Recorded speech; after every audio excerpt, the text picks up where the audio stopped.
I'm Steve Wilkerson, and I'm with Jim Saunders, Executive Editor of the News Service of Florida.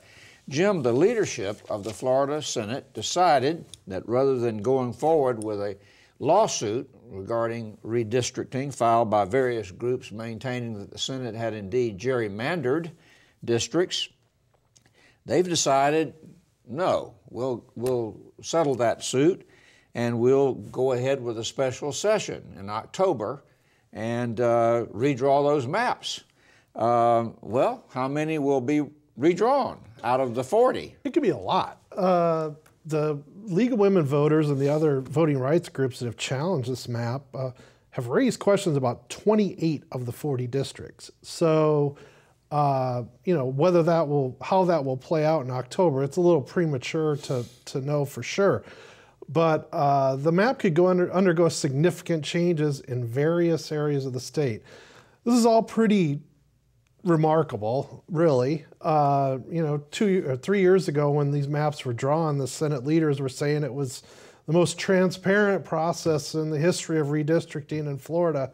And now all of a sudden they're acknowledging these maps don't live up to the constitutional requirements on gerrymandering, and we're going to have to go back into special session. So it's a pretty remarkable turn of events.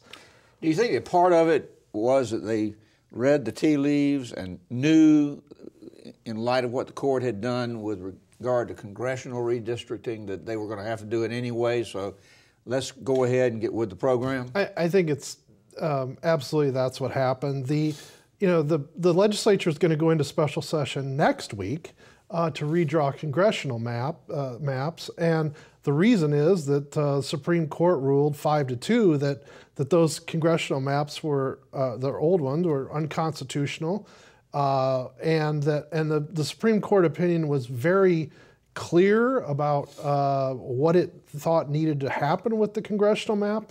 Also, a major part of the congressional case has been that there was behind-the-scenes maneuvering by Republican operatives, staff members, and so on to influence the congressional map. Supreme Court basically came down hard on the legislature on that issue. If you fast forward that to the Senate case, the issues are virtually the same. I mean, the districts are different, but the same kind of arguments have been made in both cases. And I think the Senate leadership looked at it and thought, do we really want to go through that again and then lose? Or can we just sort of cut our losses at this point, announce a settlement, and go into special session in October and redraw the Senate map? One sort of, I find a little humorous part of the whole thing is that, the House leadership has said, don't blame us. This was the Senate's doing. Because basically in 2012, the Senate was in charge of drawing its own map, and the House was in charge of drawing its map. The House map has not been had any legal problems, but the Senate map has, obviously. And the House leadership is saying, don't blame us for this. This is a Senate problem. Well, it could lead a whole bunch of senators who thought that they had 4-year seats to have to run again after 2, right?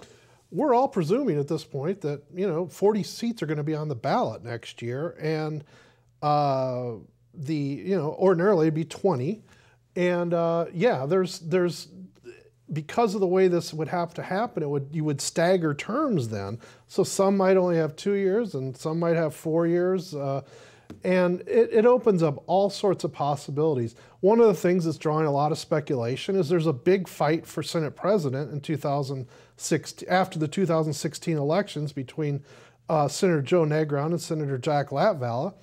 And what does it do to they've both been trying to collect support from Republican members of the Senate to, essentially vote for them to be Senate President. What happens with that? Because you could have a lot of whether new faces or at least heavily contested races that's going to force them to look at the different candidates and try to keep lining up support. So there's a lot of ramifications to it, and as we said earlier, there's districts all over the state could be affected by this.